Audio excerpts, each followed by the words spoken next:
Good evening, everyone, and welcome to Town Hall with Mr. Z. It's good to have you here on a Wednesday evening on our usual time and place. I hope all have been well, enjoying this switch to fall weather. There's been lots going on here, obviously. We're in the midst of some of the busiest time of the year and lots of things going on around the school. I just wanted to, I guess, follow up on e-notes tonight. If you haven't had a chance to see them yet, we did announce in e-notes the tragic loss of Dr. Swagger, longtime principal of our elementary school here from 2002 to 2008. She passed away in the Seattle, Washington area. She was just wonderfully loved here in the ASW community.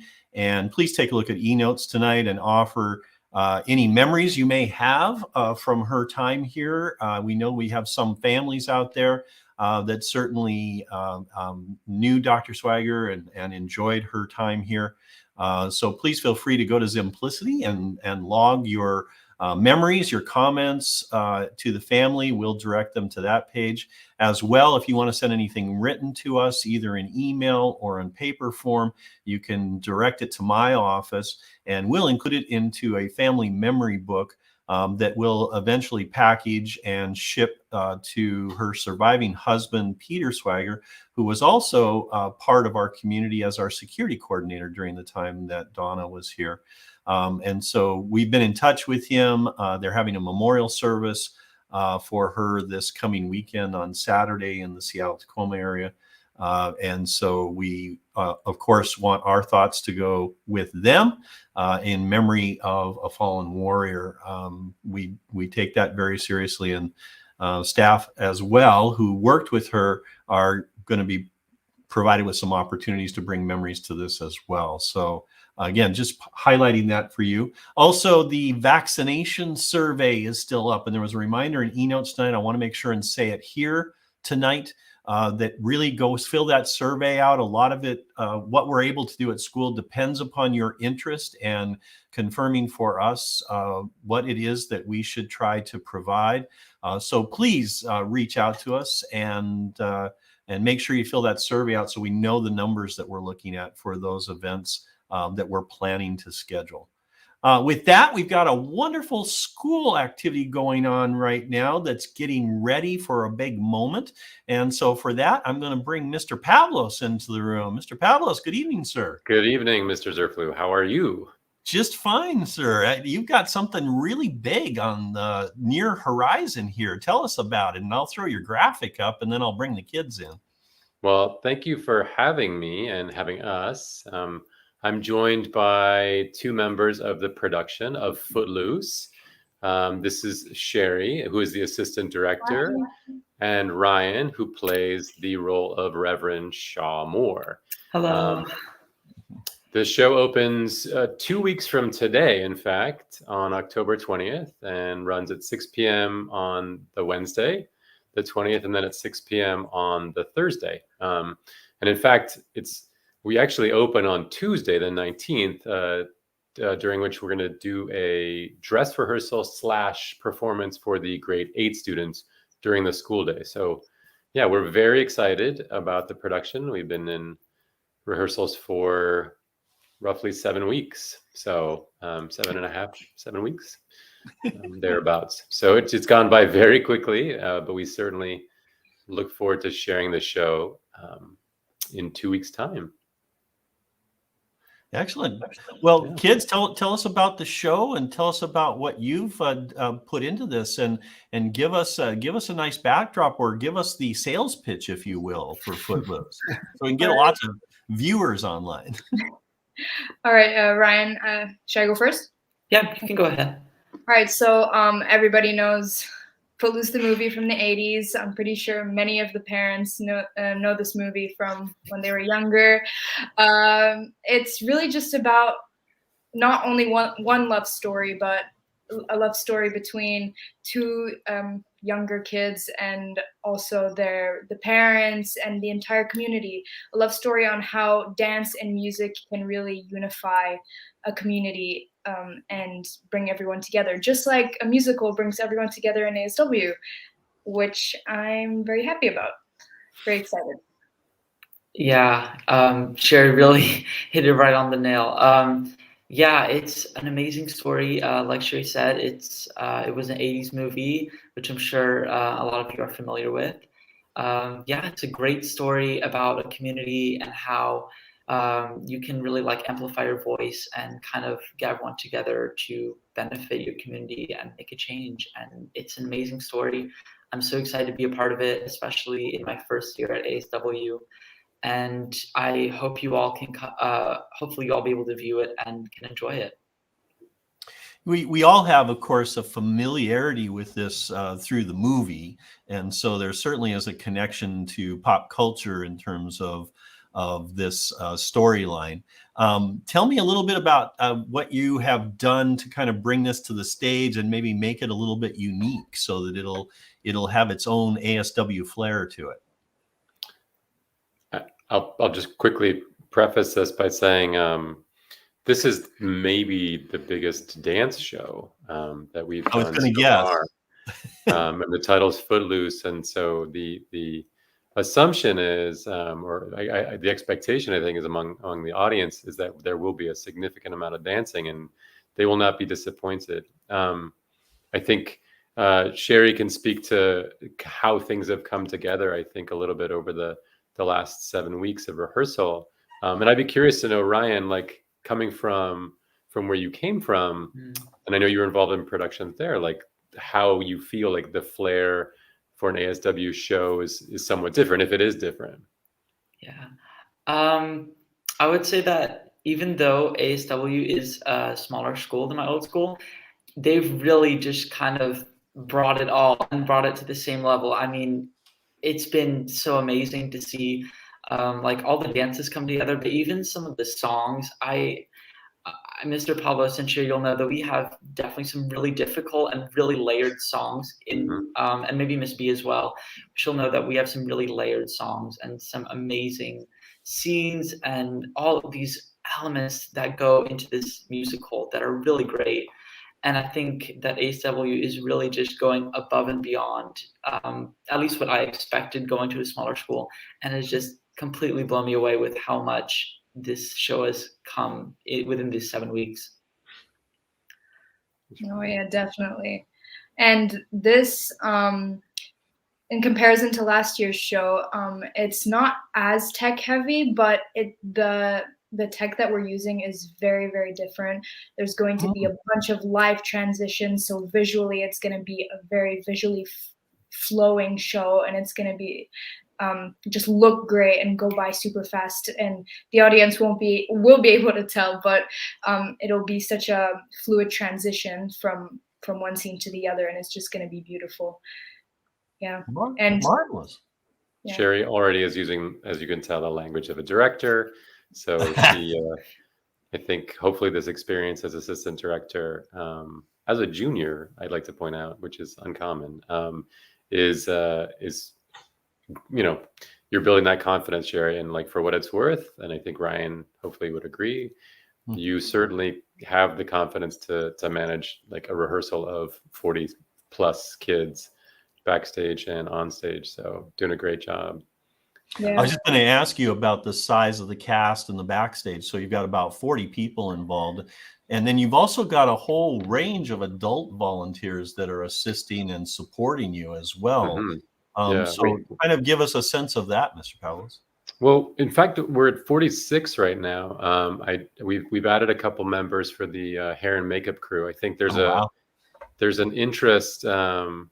Hair and makeup tends to come last because in terms of the rehearsal process, because they're not needed until the final weeks. But because it's the 80s, maybe there's this real interest in big hair and a lot of hairspray. But we do have a small army of adults.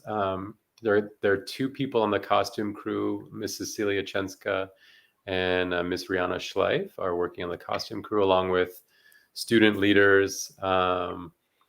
And then there are Miss Susan Ward is the set designer, and she has a student leader as well, who's the stage manager, Rebecca, and who's a grade 12 student. We have let's see, obviously Miss Bechtold. She is the musical director of the show, and she actually has two students helping her, kind of assistant musical technical directors. And they are Theo and Theo Wyatt and Cale Flanagan, and they actually run breakaway rehearsals or breakout rehearsals pretty regularly. So they'll go off and run solos or trios, and it's very much, I think you'll agree, Sherry, like every day is which rehearsal is happening in which location. We run 3 or 4 different things There's a lot simultaneously. going on. Yeah. Yeah, for sure. It has to Ryan- be that way, doesn't it? It has to be like all these components all over the place, and you take up just about every space you can get your hands on. And then the whole thing of the show is how it then all fits together like puzzle pieces. Yeah, I think that's what yeah. you're talking about, Sherry. That's your main role, right? Is getting all those things to the right place at the right time. Yeah, I do a lot of running around. I'm burning a lot of calories running around trying to find people, but that's what's necessary at this moment to Mhm. get as much practice as we can, because it's very useful until we start really piecing all the scenes together to see what the show is going to look like as an hour and a half production. So yeah. Mr. Pavlos, I'm sorry we didn't talk before. I think I've given green light and we've worked this all out, but do we have our details together for our one night of special option? We do, and I'd love to share that. So, as we spoke, I think we've reached the point where we're comfortable inviting parents of cast and crew members to the Wednesday performance. And so, in fact, I have, as one of my many tabs open right now, an email that I'm about to send out to members or parents of the cast and crew members directly, asking them to sign up for seats for the Wednesday performance if they're And to interested. be clear to our community, we're doing this through our protocol that we used for one of our recent parent gatherings. So we're going to be doing a testing to enter the theater. And so we also still have our limited seating, distance seating in place, but we think we can at least bring the parents of the students involved in the play in so that they can enjoy this production live while we stream to the rest of the community. And this is, again, kind of our incremental process under this medium protocol to try to keep working our way step by step back to normal productions with a degree of audience participation. So I'm really excited for you guys that we're able to get a decent audience in there. I know you're also performing though for students, and you've got a couple of student shows, I think, on track, which is going to be great for them. Mr. Pavlos, remind me, and maybe I'm wrong on this, did you have an elementary performance in there as well? No, we talked about it, I know, at one time. We were thinking about it.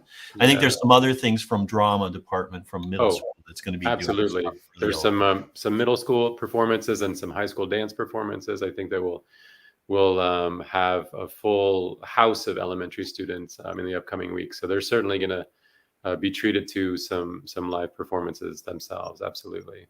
We are very excited for parents to be able to attend the Wednesday night performance, and I hope they are too. It's been a couple years, at least, it feels like, since we've had parents in the house. And I suspect we'll quickly fill up the allotted number of seats that we have. And so that information will be coming out to parents of cast and crew members this evening. So otherwise, we should look for our live stream links next week in eNotes, I presume. Yes, I will share them with you, Mr. Zurfluh, as early as Monday, and if they could be out by Wednesday, that is the plan. So a week from today, so that they have the link a week before the show. But yes. And as usual, we'll post it in everywhere we can find, including the ASW Parents Facebook group and our Twitter feed and our social media posts, so that we make sure we get it out to the broad community. I will put this out there just because there may be some questions about the appropriateness for certain age groups. We are thinking anybody younger than 6th grade. Parents, just be forewarned, while any violence on stage is very stylized and clearly not threatening, there is some language some swear words are used. I think there are a handful of low-key swear words, but just we would probably, if we opened it up to any audience, we would caution parents that below 6th grade, that parents need to make that decision for themselves, given some of the language in the show. Brilliant. All right. Well, with that guidance provided, and with your wonderful job of selling this production, we should see large numbers turn out for us on the night, and really excited for you guys that this is all coming together. Thank you. Thank you. You. All right. Thank you. All for right. having Have a good evening, everybody. Thanks for Thank coming you. and joining me. Thank you so Bye-bye much. now. Have a great Bye. evening. Thank you. All right. So a wonderful musical production, and an option for the parents of our students in this production to try to give them an opportunity to see their kids in action and begin moving again step by step back. Speaking of epidemiological situation and the world in general, I'm bringing in Dr. O again tonight. You had a break last time, but Dr. O, welcome. Good to have you on tonight. Hi, good evening. How are you? Good. Actually, things around school are going well. We've got this smooth process going on, and everything seems to be stable. But I'm sure everybody online, after a 4-week time period, would love to hear just a general update from you, and general comments about the current state of our area, community, and kind of things that you're thinking about. I know we're just trying to stay very stable, and we're watching these numbers somewhat cautiously. But what's your thoughts for the moment? You and I haven't even talked in the last week, so just what's the update? What's the latest? Well, first of all, I'm so happy that this performance, I think, is a bit of a breakthrough for us, because finally we are opening up a little bit more than we had before. And I think with the protocol that we have tested on a couple of occasions, I think it makes a lot of sense to do it and to proceed with that.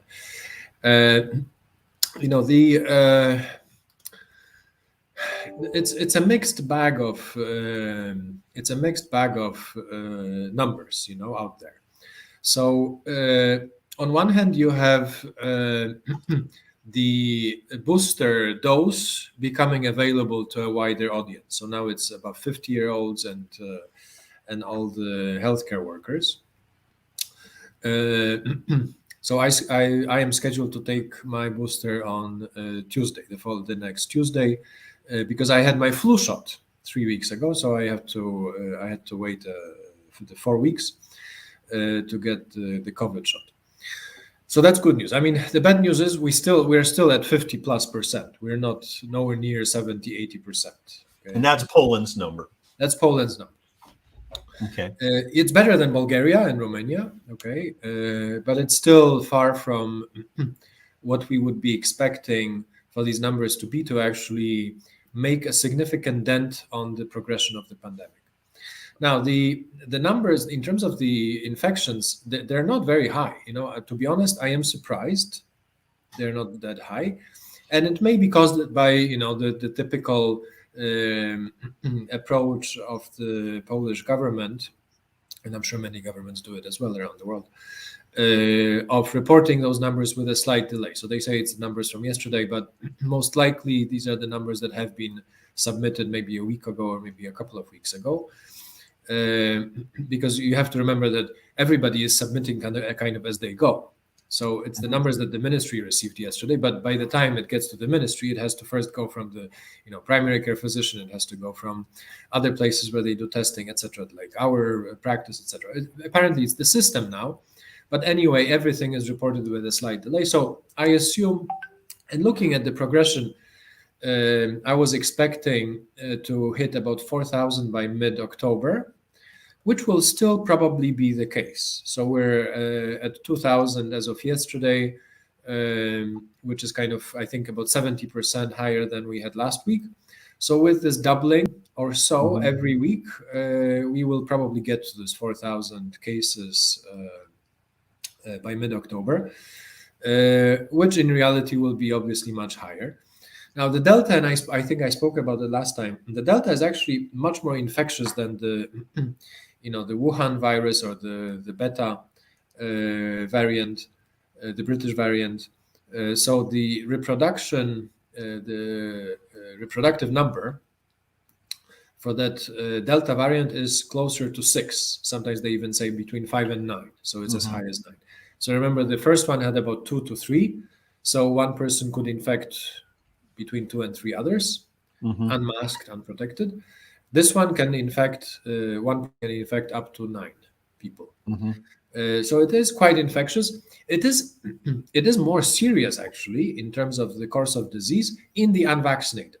So that's why we're actually seeing, out of the case fatality rate is actually not much less. It's actually on par or even higher in some countries than it used to be. Now, obviously, it's the case fatality rate for the people who fall severely ill, which means 99% of them are the unvaccinated who are severely ill. We still have vaccinated people falling ill and having this asymptomatic infection. So this is still prevailing. And there are various numbers. I mean, it's not crystal clear, but according to many models, the vaccine has about between 50 and 70% protection from infection. Right.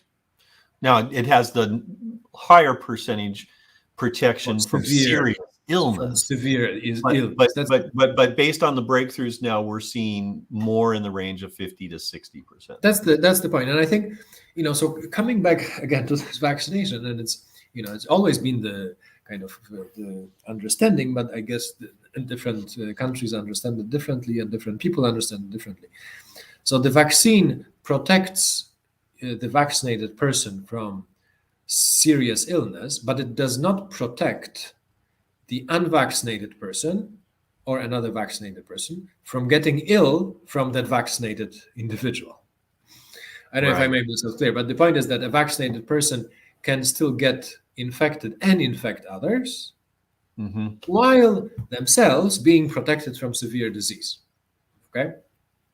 So from a population from an individual perspective, the vaccinated person is fine.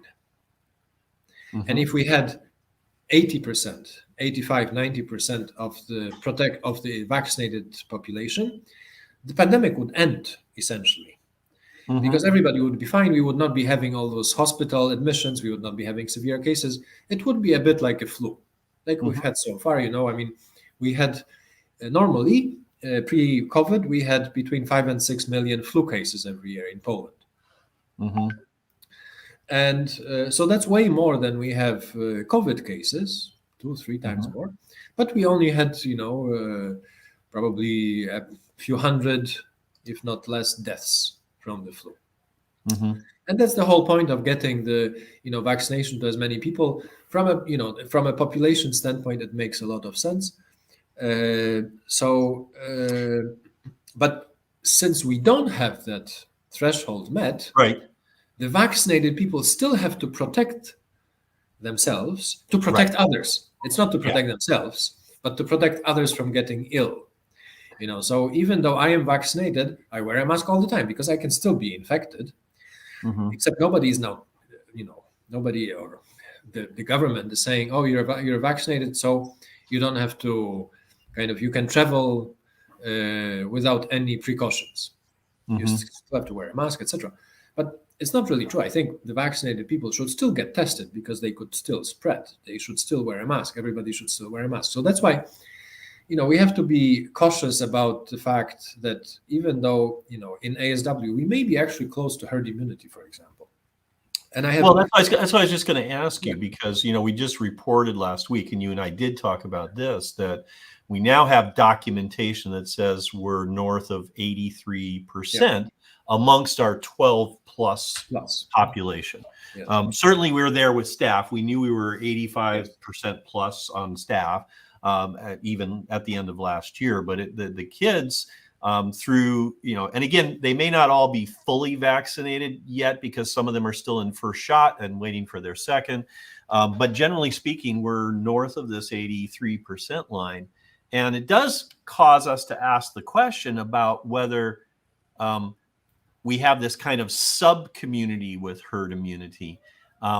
within a context, though, of a larger community that's still sitting at this 50-60% level.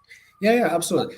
And you're absolutely right. If we kind of say ASW is a closed community, 12 plus, so let's say, middle school up, we have achieved herd immunity. So if we were an enclosed, if this were quote unquote a completely closed off, fenced off community, we would be completely safe. Because we're not mixing with anybody else. So even if we get ill somehow, even if we spread within that fenced off community, nobody will get seriously ill, or very few. I mean, very few people. There will still be some, as there is still some risk, but it will be much less than in the general population. Whereas last year we talked at the very beginning of the year, and it quickly proved itself as not necessarily a key protective factor, but we had talked about the safety bubble and the fact that if we stayed inside our bubble, we would be safe. But without vaccination in the early part of last year, what we saw is infection still came in from outside. Yes. And once it did, we could protect in general the safety bubble, but we couldn't eliminate outside gathering within the bounds of the safety bubble and say that wasn't going to result in infection, because it did. These outside gatherings were examples of our spread events, largely because masks were likely not worn in those settings, or there was closer contact, and so that led to greater transmission, which further reinforced, and you said this earlier, our mask protocol, because we have absolute proof, despite whatever you might read about the conflicting research and the dialogue that's going on about masks, we have absolute evidence that masks protect us and keep us from internal spread. Now, it may not be perfect. We don't ever guarantee 100% on any of our layers of the Swiss cheese, but mask wearing is definitely protecting us. Even this year, with the very few cases that we've had, we have demonstrated that it has reduced spread to others. A combination of testing and finding the infection early, which we think we're doing, in combination with mask wearing and those early viral load levels, is keeping it from spreading to others. That we have the right formula here. Yeah. And I'm going to use this as an opportunity to suggest to parents, and please listen to me on this. We've got 80% of you out there doing a great job with making sure your child has a good fitting mask that's comfortable for them for the day. But there are some that we would really appreciate it if you continue to reinforce your practices with your child and make sure that they have a mask each day. We are seeing a slight uptick in kids coming to school without a mask or unprepared. We take care of that right away and use masks that we have available here at school, always have, for backup.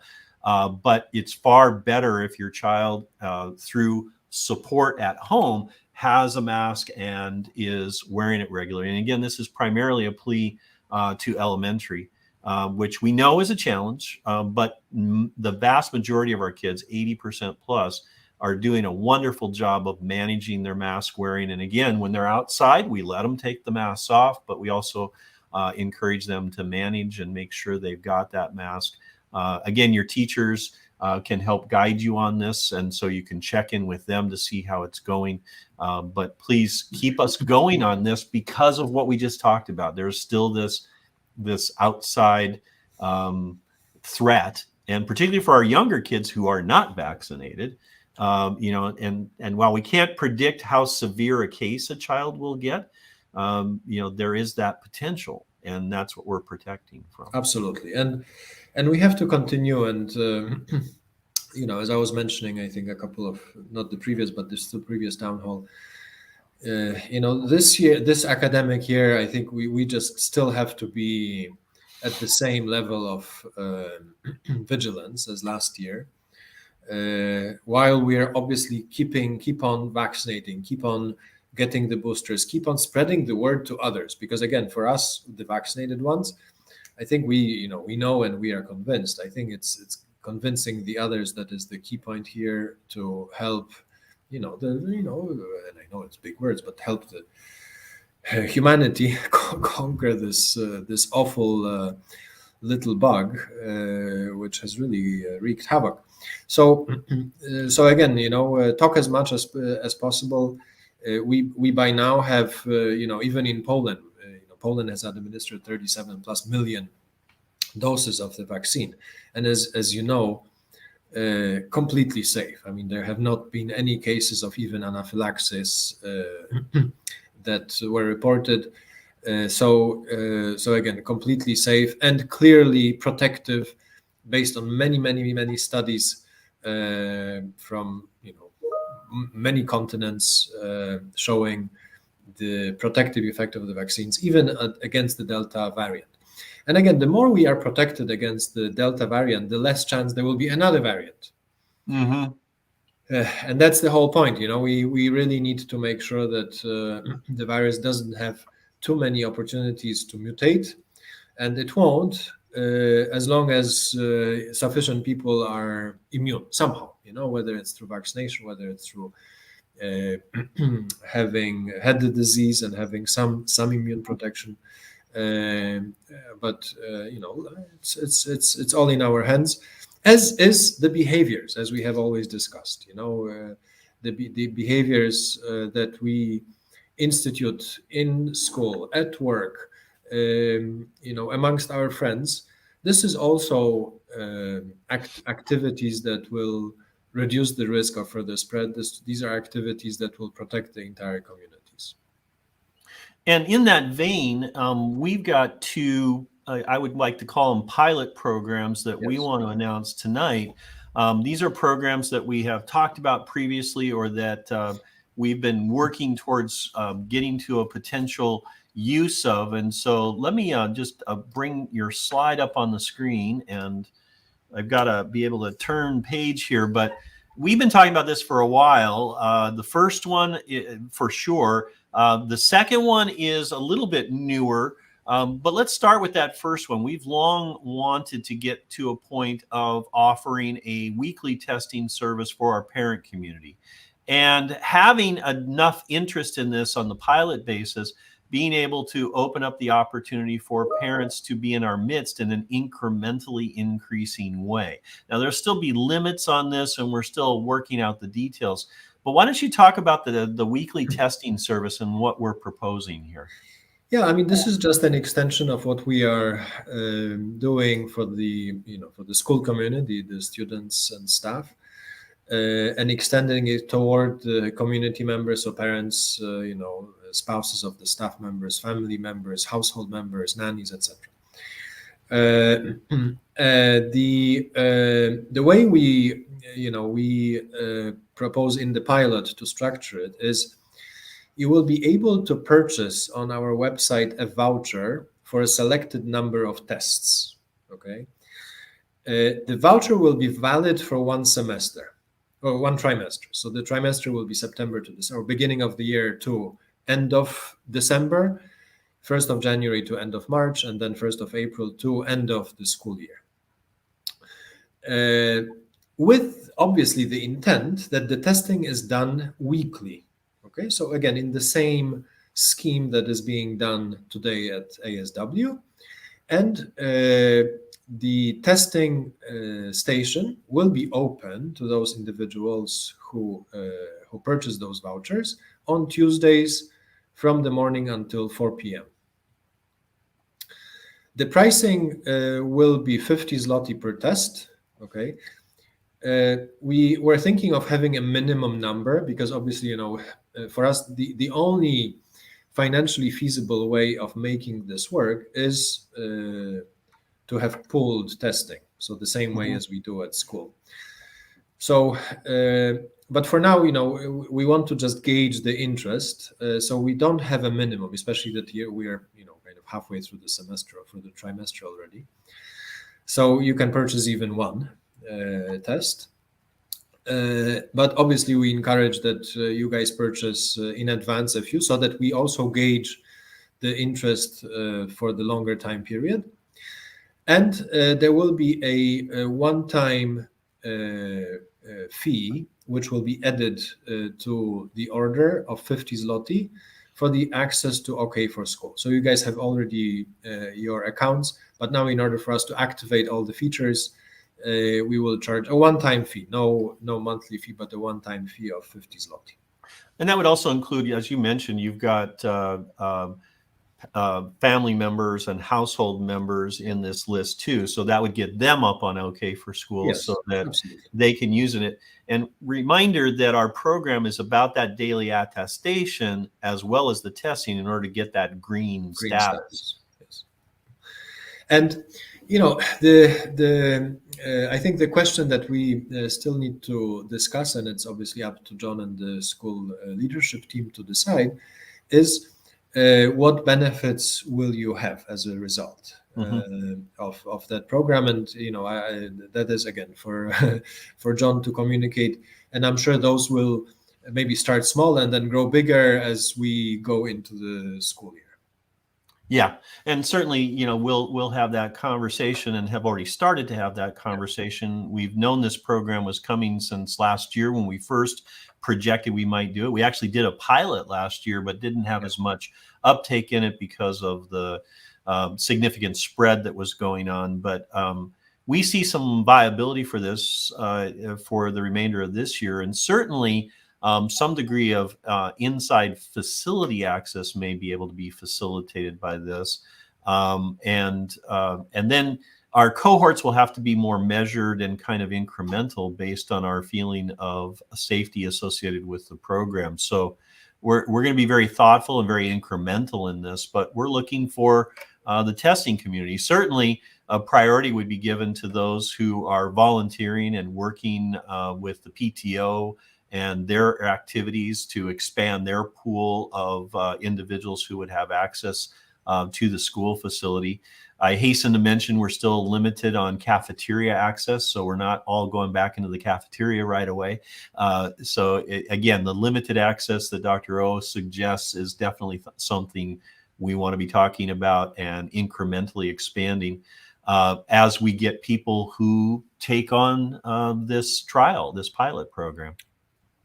Absolutely. Then we have an additional program which we mentioned briefly, I think 4 weeks ago, and it was this not idea, but this procedure that's being implemented at schools around the world in favor of individuals who are otherwise considered to be close contacts. Correct. So why don't you talk a little bit more about this Test to Stay program? So as you say, this is one of the approaches in organizations to, especially in schools, to ensure that those who are close contacts to a case, they can still attend school physically. Okay, and the Test to Stay approach is basically so normally the procedure is for ASW and again around the world that those individuals need to self-isolate at home for 7 days, okay, from the date of contact.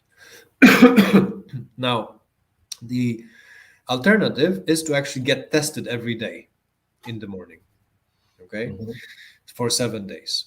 So this approach would then replace self-isolation. And then if you have a negative test, you can come to school on that day. If obviously you have positive, then you stay at home and you do the mandatory quarantine. And we have two options here that we would like to offer to you. So these are obviously individual tests because we cannot pull those tests because again of the fact that the person is deemed close contact, so there's a high risk that they will be positive. Right. So we have two options. One option is that you can do a home test with a video consultation from one of our medical staff, okay, and we have this service open to the outside world as well for many months now.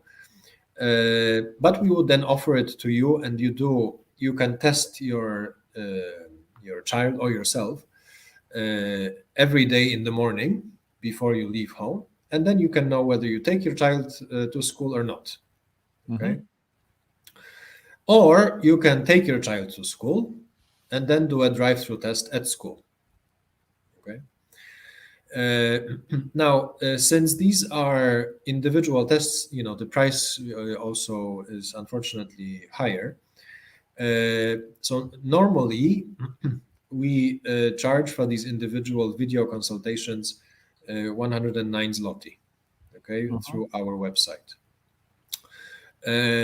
So this service would cost normally 763 zloty. So these 7 consecutive tests on 7 consecutive days. So we offer a 25% discount on that. So this would be a 599 zloty for this service, or it would be 499 if you come to school for the drive-through test. Mhm. Okay. So it's a little bit less, but it's kind of per test, it's like 14 zloty less only. And I think the convenience of doing it at home is probably much higher. So that's what we would like to offer. So if you're positive and then you are informed by the crisis team, if you are a close contact, you are informed by the crisis team you're a close contact, you then have a choice, and you can say, okay, no, I will do self-isolation, or I want to do the test to stay program. And then you come or either the student comes or the parent comes to the main station at the main entrance. And then you can purchase this program right directly with our staff, and then get tested every morning. And we can schedule it by 7 o'clock, 7:30, whatever is convenient, so that you are able to still come to school if the test is negative. And again, the testing that would be done here is just the exact testing that we're doing for re-entry testing. Absolutely. It's the the one same, where the except kids it's not wait gonna be for full, it's 20 gonna be minutes. individual. Yeah. And the kids wait for 20 minutes, they get their results, and we hand them a green Exactly card. right. If Exactly. they're doing it at home, you'll report the results and okay for school. They'll Yes. end up green for that day and be able to enter as normal. And again, it's just for those families who, again, want to maximize their kids' time at school, possibly for our older students who may be in exams or needing to be at school because of major projects or deadlines. This is a methodology for us to support that and still keep our community safe, because the daily testing would alert us immediately to anything that might emerge before bringing it into the school community. So again, it's a pilot program. We want to put it out there as an option and make sure that you know that it's available. The daily testing, Dr. O, for the video home consultation, would that continue through the weekend? Well, it's up to you. It would be obviously preferable, because you will have the 7 consecutive days. So Right. yes, it does continue. It doesn't have to be at 7 o'clock in the morning, obviously. Yeah. So, and we'll work out the details of this and make sure that everybody who buys into the program knows exactly what they're doing. Yes. Our isolation time is still consistent at 7 days for close contacts. And so this would be, just an option for you to consider, and a service that we can provide because we're growing our capabilities. There is this continued culture and growth out there of utilizing testing more and more effectively within various organizational environments. It's become easy. It's becoming easier all the time. We've certainly streamlined our procedures such that in the morning, we're now completing in literally a third of the time that it was taking us last year. It's very quick and simple. Kids have just simply incorporated it into their day, and it's been effective at identifying infections, although now few in number, which is great. But they're still there and they're catching them, and that layer of the Swiss cheese continues to work for us.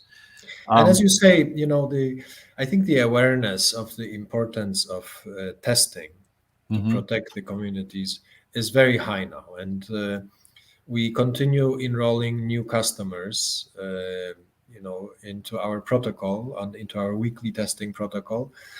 The existing ones pretty much except maybe one or two, so kind of 98% continue testing with us this year as they have last year.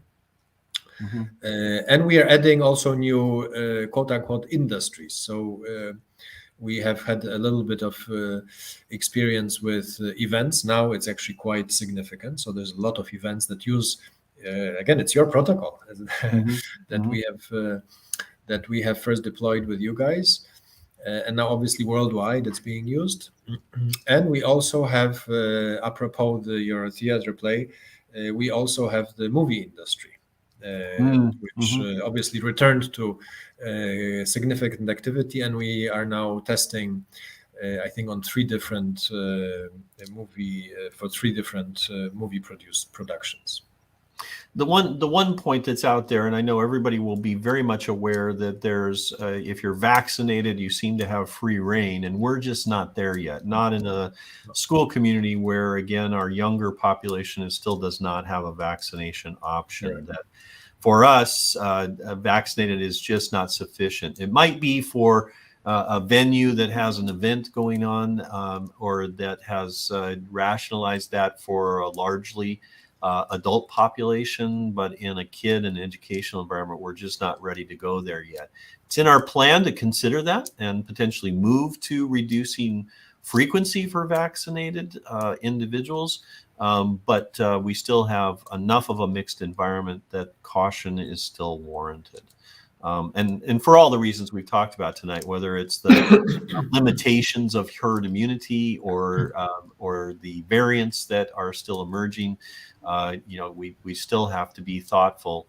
And as Dr. O suggests, caution is still in the wind relative to your exposure outside of school as well.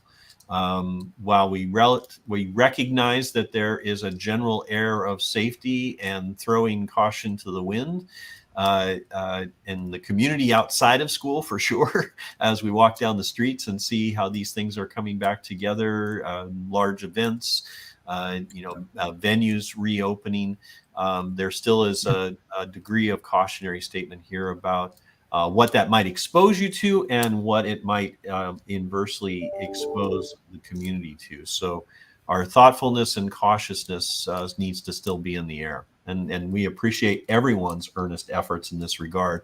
Clearly this year, all of our parents have taken this under advisement and are being very thoughtful about when their kids have symptoms, holding them outside of school, making sure what we're dealing with.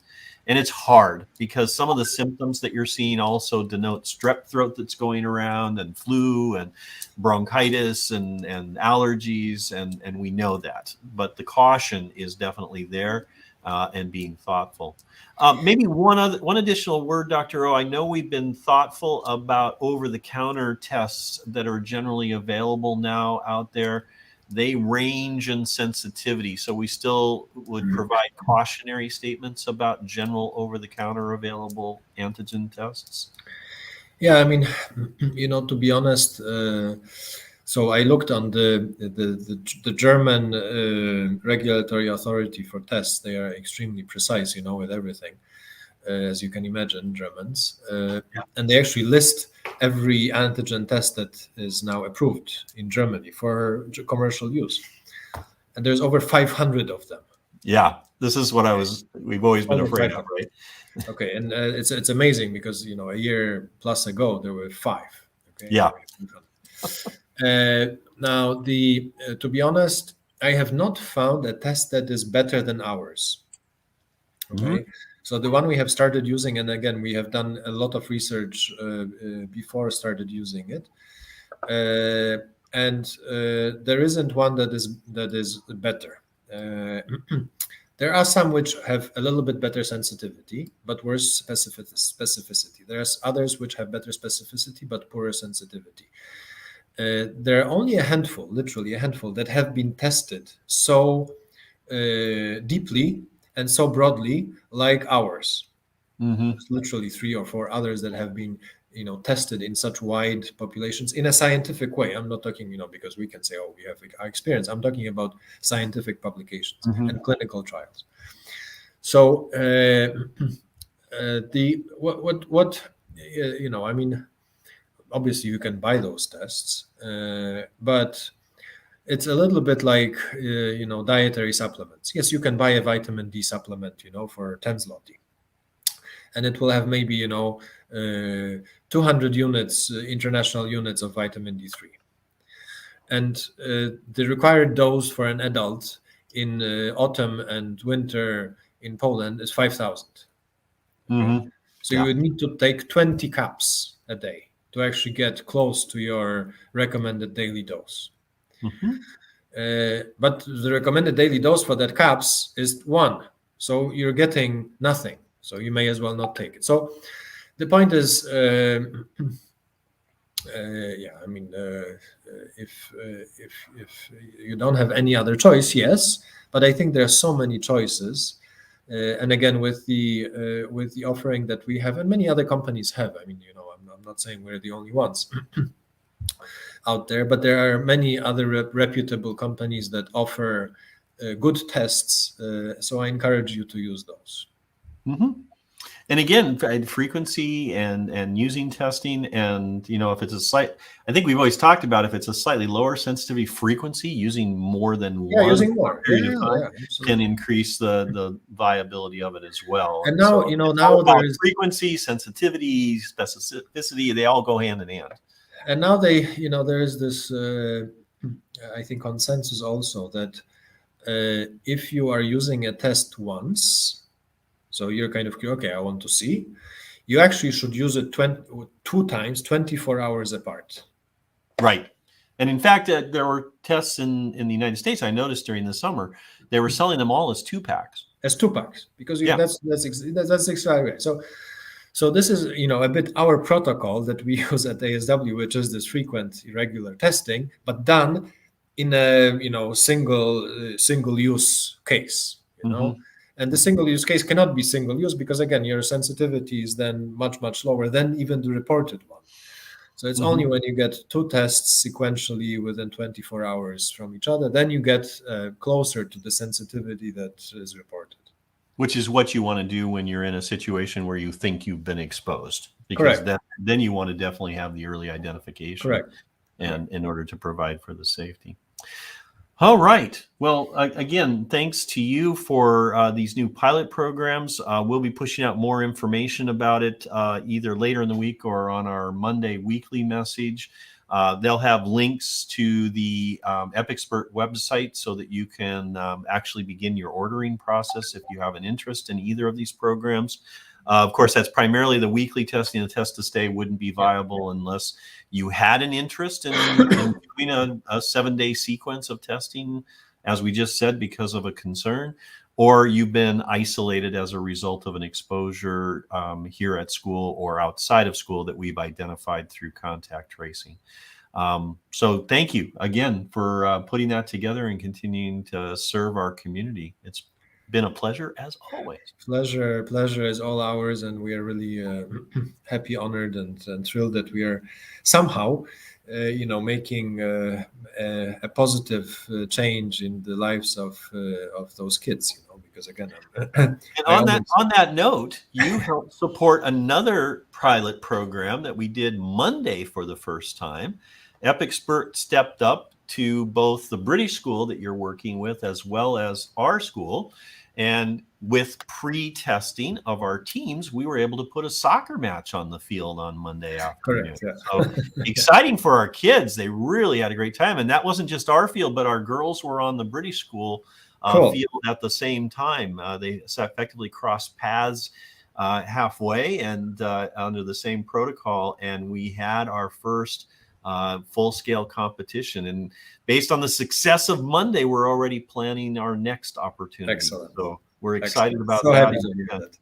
And again, thanks for your support for that and the upcoming musical, our prior parent event, our outside vendors testing for our barbecue. Again, all instrumental in making sure that we could have these events and begin to move that incremental step further towards a fuller recovery.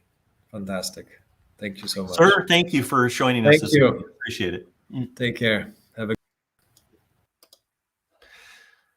Okay, well, I just wanted to bring this to a close at this point, and thank you all for chiming in and connecting. Haven't seen a lot of activity in the comment stream, but I appreciate your presence as always so that we could share this information with you. Everything that we talked about here will be coming out in publications. And then this recording, as always, goes up on the podcast channels and on Zimplicity shortly after we get offline. Certainly it'll be there by morning at the very latest. I've been involved in heavy work on an accreditation visit this week, and I'm about to head back into it. It's a virtual visit. Accreditation has turned into a virtual activity where heads of school and other administrators and teachers visit schools virtually around the world who are going through a self-study and reaccreditation process. And I'm involved in the process for a school in Austria, as I periodically do. And so appreciation to the community for giving me some space in the last couple of days as I've worked hard online, getting to know a school and finding out about it and learning for me and seeing another school, as well as the benefit that I can offer them as part of our global community of international educators and how we collaborate together to make sure that schools are always improving and always becoming better. I should mention that our process will be coming up in a couple of years, and we're already in planning stages for that process right now. For those of you who've been here for a while, you know we just did that process back in 2017, 18 school year, and our NEASC CIS accreditation, and we're tooling up now to get ready for our process in the future when we'll be welcoming a team, hopefully in person and not virtually, to our campus to take a look again at how we are continuing to grow and become as a school. And we'll be looking for your involvement in that when the time is right. That's it for me tonight. Again, thank you for joining me. Thank you for spending time with me, and for all of our participants tonight. Footloose coming up. Very excited about that and all of the activities going on around the school. And don't forget all of our various activities in eNotes where we're raising funds and gathering goods for supporting refugees and various causes throughout the school. I know there's lots of things going on. eNotes is where you find out about those things in the broader community, so please take a look. Have a wonderful evening, everybody, and thank you so much again for joining me. Mr. Z out.